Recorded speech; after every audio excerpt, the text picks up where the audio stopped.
اعوذ باللہ من الشیطان الرجیم، بسم اللہ الرحمن الرحیم۔ لاکھوں کروڑوں درود و سلام نبی کریم صلی اللہ علیہ وسلم پر اور ان کی آل پہ۔ آپ کا میزبان سردار طاہر محمود آپ کی خدمت میں حاضر خدمت ہوں۔ آج جو میرا موضوع ہے، پچھلا جو میرا کل کا پروگرام تھا اسی کا تسلسل ہے۔ کل ہم نے علامہ صاحب سے ڈسکس کیا تھا کہ مغفرت کے اسباب کیسے، ہم اپنے رب سے کیسے معافی مانگ سکتے ہیں اور کیسے سرخرو ہو سکتے ہیں۔ آج اسی تسلسل کو میں جاری رکھتے ہوئے ان سے جاننے کی یہ کوشش کروں گا کہ رمضان المبارک کا یہ بابرکت مہینہ ایک مسلمان کو جب نصیب ہوتا ہے تو وہ رحمت، مغفرت اور استغفار کے جو 3 اشرے ہیں ان سے جب وہ محروم ہوتا ہے، وہ کون سے عوامل ہیں جو وہ نہ کرے تو وہ اس سے فیضیاب نہیں ہو سکتا۔ یہ انتہائی اہم اور اساس موضوع تھا، تو میرا یہی تھا کہ کل انہوں نے اس کے اوپر گفتگو کی اور آج اسی تسلسل کو میں برقرار رکھتے ہوئے اسی موضوع پہ کو جاری رکھتے ہوئے علامہ صاحب محترم قاری احمد حسن حسینی صاحب سے گزارش کروں گا کہ وہ کون سے عوامل ہیں کہ ایک بندہ یہ تمام چیزیں میسر ہونے کے ساتھ اور لیکن وہ اس سے فیضیاب نہ ہو سکے، تو وہ کون سے عوامل ہیں جس سے ان کی زندگی کے اندر یہ سرخرو نہیں ہو سکتے اپنے رب کے سامنے۔ بسم اللہ الرحمن الرحیم۔ جی حضور، بہت مشکور ہوں میں آپ کے اس پروگرام میں دعوت کا۔ آج کا سوال بھی آپ کا بنیادی طور پہ بہت اہم ہے اور یہ ہم سب کے لیے یہ جاننا ضروری ہے کہ ہم اس ماہ مبارک کو، اس کی رحمتوں اور برکتوں کو پا کر بھی وہ کون سے ایسے لوگ ہیں جو اللہ کی رحمت سے پھر بھی محروم رہتے ہیں۔ بے شک۔ تو یقیناً یہ مہینہ تو رحمتیں لٹانے آیا ہے اور برکتیں لٹانے آیا ہے، مگر پھر بھی بعض لوگ اس کی رحمتوں اور برکتوں سے فیض یاب نہیں ہو سکتے۔ تو آپ نے پوچھا کہ وہ کون سے ایسے عوامل ہیں جو بندے کو اللہ کی رحمت سے دور کر دیتے ہیں، بے شک، یعنی رحمت سے محرومی کے اسباب۔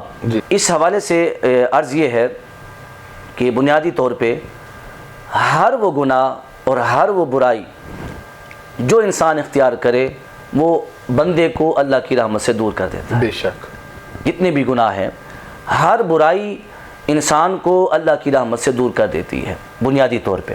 مگر کچھ خاص اعمال ہیں جو خدا نہ خواستہ اگر بندہ وہ کر لے تو وہ اللہ کی رحمت سے مزید محروم ہو جاتا ہے، جس میں سے پہلی چیز اللہ کی ذات کے ساتھ شریک ٹھہرانا کسی کو، یعنی شرک ایک ایسا عمل ہے جو بندے کو اللہ کی رحمت سے دور کر دیتا ہے۔ اور پھر اس کے بعد، شرک کے بعد دوسرا ایک بڑا گناہ اور کبیرہ گناہ ہے جو بندے کو اللہ کی رحمت سے دور کر دیتا ہے، وہ ہے والدین کی نافرمانی۔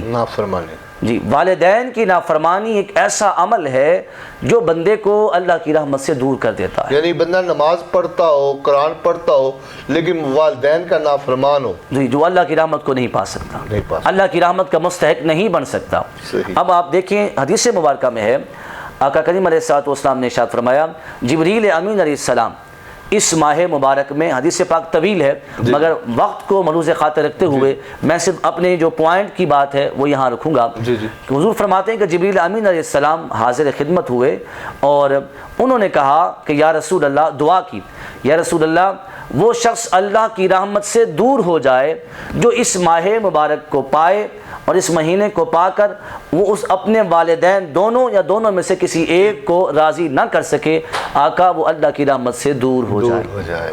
اور حضور فرماتے ہیں میں نے جبریل امین کی اس دعا پر آمین کہا۔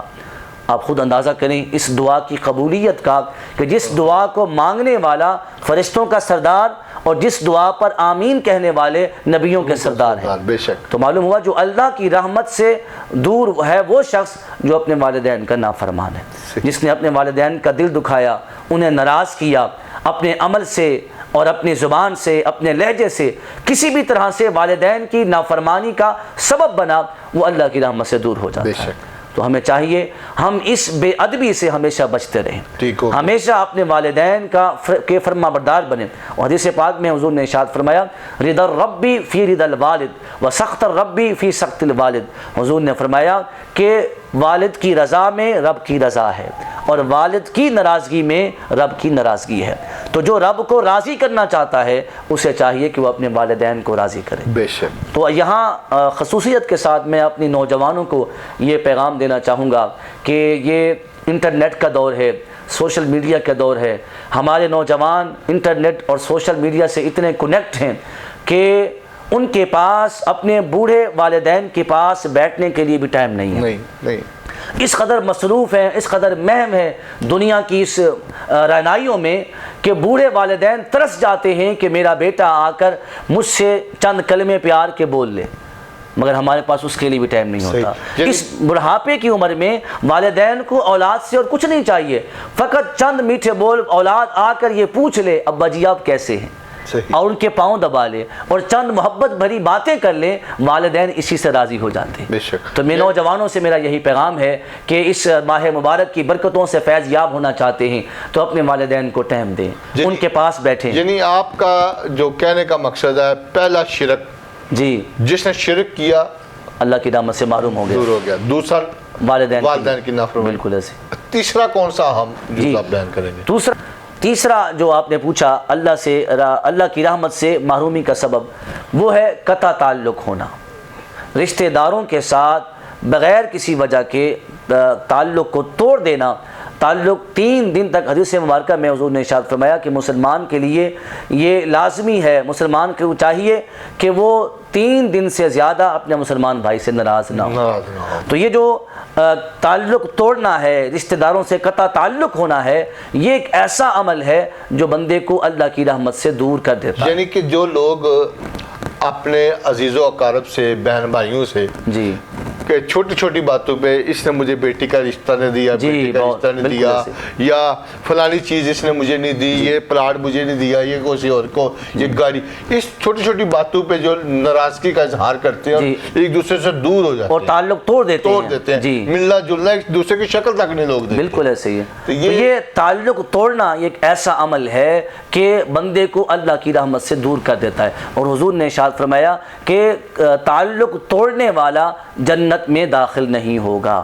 اور دوسرے مقام پہ حضور نے فرمایا قطع تعلق کرنے والا جنت کی خوشبو بھی نہیں پا سکے گا. اور اسی طرح حضرت ابو ہریرہ رضی اللہ تعالیٰ عنہ ایک مرتبہ صحابہ کرام کے درمیان موجود ہیں، اور چونکہ آپ سے بہت سے مروی حدیث مبارکہ ہیں تو آپ صحابہ کرام کو احادیث مبارکہ حضور کی بیان کر رہے تھے، گفتگو کر رہے تھے، اور صحابہ کرام آپ کی گفتگو کو سن رہے تھے کہ اسی گفتگو کے دوران آپ نے اچانک اپنی گفتگو کو روکا اور آپ نے اس کو روک کر یہ اعلان کیا کہ جو شخص یہاں، ایسا شخص جو یہاں بیٹھا ہے جس نے اپنے رشتہ داروں سے تعلق توڑا ہے، اگر ایسا شخص یہاں بیٹھا ہے تو وہ ہماری اس مجلس سے اٹھ جائے. اللہ. تو آپ نے اس گفتگو کو کیا، یہ اعلان کیا، تو ایک نوجوان کھڑا ہوا اور وہ اپنے گھر چلا گیا.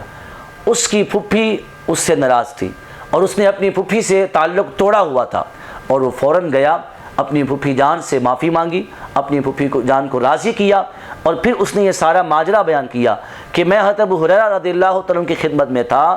انہوں نے کہا جو شخص کسی سے قطع تعلق کیے ہوئے ہے وہ ہماری محفل سے اٹھ جائے. تو میں وہاں سے اٹھ کر آپ سے معافی مانگنے کے لیے آیا ہوں، آپ سے صلح کرنے کے لیے آیا ہوں. تو اس نوجوان کی پھپھی نے کہا کہ دوبارہ آپ ان کی خدمت میں جائیں اور ان سے اس کا سبب پوچھیں کہ انہوں نے اپنی مجلس سے ایسے شخص کو کیوں اٹھایا. تو وہ نوجوان جب آپ کی خدمت میں حاضر ہوا اور آ کر اس کا سبب پوچھا تو آپ نے فرمایا کہ میں نے نبی رحمت شفیع معظم صلی اللہ تعالیٰ علیہ وسلم کی زبان اقدس سے یہ سنا تھا. حضور نے یہ فرمایا کہ جس مجلس میں، جس محفل میں قطع تعلق کرنے والا شخص بیٹھا ہو، اللہ رب العزت اس محفل والوں پر، اس مجلس والوں پر اپنی رحمت نازل نہیں کرتا. صحیح. یہ ہو گیا عوامل بنیادی طور پر جو آپ نے بیان کیا. ہم نے دیکھا ہے کہ رمضان مبارک کا مہینہ بابرکت آیا تو بظاہر وہ لوگ مسلمان ہیں، کلمہ گو ہیں، نماز بھی کچھ پڑھتے ہوں گے، لیکن وہ کھاتے بھی ہیں، روزہ نہیں رکھتے، کھاتے پیتے بھی ہیں، زنا بھی کرتے ہیں، سرعام سرگن نوشی بھی کرتے ہیں، بے شمار عوامل ایسے کرتے ہیں، خیانت بھی کرتے ہوں گے، معاملاتی زندگی ان کے ٹھیک نہیں ہے. یہ ان لوگوں کے اوپر اللہ تعالیٰ نے کیوں اپنی وہ رحمت کیوں نہیں نازل ہوتی کہ ان کے دلوں کے اندر جو کفر کا وہ معاملات یہ کیوں ابھر کے سامنے آ جاتے ہیں؟ رمضان میں بھی وہ اللہ کے خوف سے نہیں ڈرتے لوگ. جی بہت اہم سوال ہے آپ کا. یقیناً یہ ماہ مبارک ہماری بخشش کے لیے آیا ہے. تو عرض کرنے کا مقصد یہ ہے کہ اس میں وجہ یہی ہے کہ جب بندہ اللہ کو ناراض کرتا ہے تو اللہ رب العزت اس سے توفیق عبادت چھین لیتا ہے. اللہ یہ جو اللہ کی رحمت سے دور ہیں مسلسل اپنے گناہوں کی وجہ سے اور گناہوں پہ نادم نہ ہونے کی وجہ سے معافی نہ مانگنے کی وجہ سے اب یہ حالت ہے کہ دل سیاہ ہو گئے. اللہ تو جب بندے کا دل سیاہ ہو جاتا ہے اسے پھر گناہ نظر آتا. وہ گناہ کو گناہ نہیں سمجھتا. اس کے سامنے پھر گناہ کوئی بڑی چیز نہیں ہوتی. پھر وہ علل اعلان بھی گناہ کرتا ہے, چھپ کر بھی کرتا ہے. صرف وجہ یہ ہے کہ اللہ رب العزت پھر ایسے بندوں سے توفیق عبادت چھین لیتا ہے. تو یہ دل کی سیاہی کا سبب ہے کہ بندہ ایسے مہینے پا کر بھی نیک اعمال کی طرف راغب نہیں ہوتا. ایسے لوگوں کو چاہیے کہ وہ صدقہ و خیرات کریں, یتامہ مساکین کے سروں پہ ہاتھ پھیریں.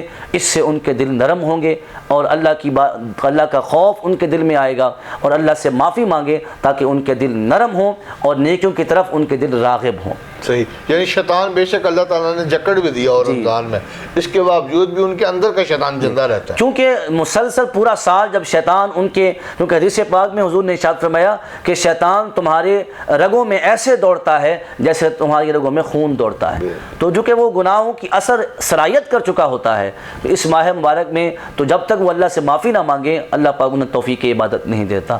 ان کو چاہیے ہم بھی ایسے لوگوں کے لیے دعا کرتے ہیں اللہ پاک سب کو توفیق عبادت عطا فرمائے اور اس ماہ مبارک کا ادب و احترام کرنے کی توفیق عطا فرمائے. بے شک. بہت شکریہ علامہ قاری محترم احمد حسن حسینی صاحب, جنہوں نے آج جو لوگ رمضان مبارک کے اس بابرکت مہینے سے فیضیاب نہیں ہوتے اور رحمت اور کے اس عشرے میں اور مغفرت کے اس عشرے میں رب کے حضور اپنی گڑگڑاہٹ ظاہر کر کے اللہ کے حضور سجدہ حضور نہیں ہوتے اور اس سے معافی نہیں مانگتے اور اپنے گناہوں کا کفارہ ادا نہیں کرتے, ان لوگوں کے عوامل پیش کر رہے تھے اور بتا رہے تھے کہ ان لوگوں کے لیے اگلا جو راستہ کتنا مشکل ہے اور کس طرح وہ اپنے لیے اپنے رحمت کے دروازے کھول سکتے ہیں. ان تمام عوامل کو جاننے کے بعد آج جو میرے خاص ساتھ سرا خان ہیں, ایک بار پھر محترم محمد ندیم انجم صاحب ہیں, جو نبی کریم صلی اللہ علیہ وسلم کی ذات اقدس میں نعت مقبول صلی اللہ علیہ وسلم پیش کریں گے.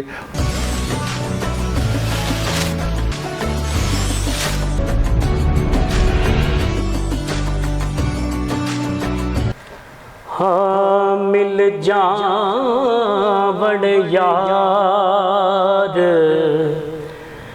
دیاں گلیاں اساں ہور کمائی کی کرنی ہوئے محشر وچ ساڈے بن جاوے اے دنیا دی بنائی کی کرنی محشر وچ ساڈے ہوئے بن جاوے دنیا دی بنائی کی کرنی اور اسا چپ چپ دکھڑے سہندے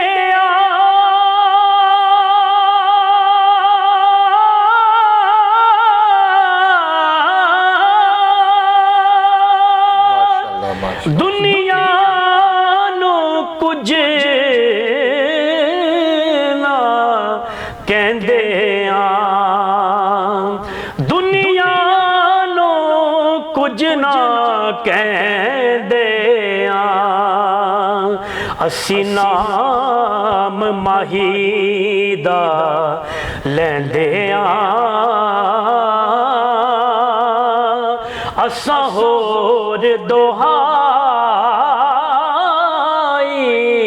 ہوئے کی کرنی محشر وچ ساڈی ہوئے بن جاوے اے دنیا دی بنائی ہوئے کی کرنی. اور شعر ہے جی جی کہ جس دن دیاں اے اکھیاں لا بیٹھے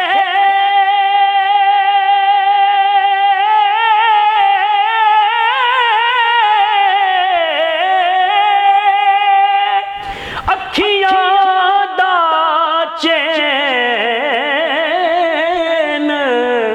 گوا بیٹھے جس دن دیاں اے اکھیاں لا بیٹھے اکھیاں دا چین گوا بیٹھے سرکار دے در تے آ بیٹھے سرکار دے در تے آ بیٹھے ہوئے در در دی گدائی کی کرنی ہوئے مل جان بن یار دیاں گلیاں اساں ہور کمائی کی کرنی ہوئے محشر وچ ساڈی یارو بن جاوے در در دی بنائی کی کرنی. ماشاءاللہ بہت شکریہ محترم محمد ندیم انجم صاحب جو نعت مقبول صلی اللہ علیہ وسلم پیش کر رہے تھے نبی کریم صلی اللہ علیہ وسلم کی ذات اقدس میں. تو آج جو میرے مہمان تھے علامہ محترم قاری احمد رضا حسنی صاحب موجود تھے اور ان کے ساتھ محترم محمد ندیم انجم صاحب تھے. دونوں احباب کا شکریہ. مجھے دیجیے اجازت اگلے پروگرام تک کے لیے اللہ حافظ.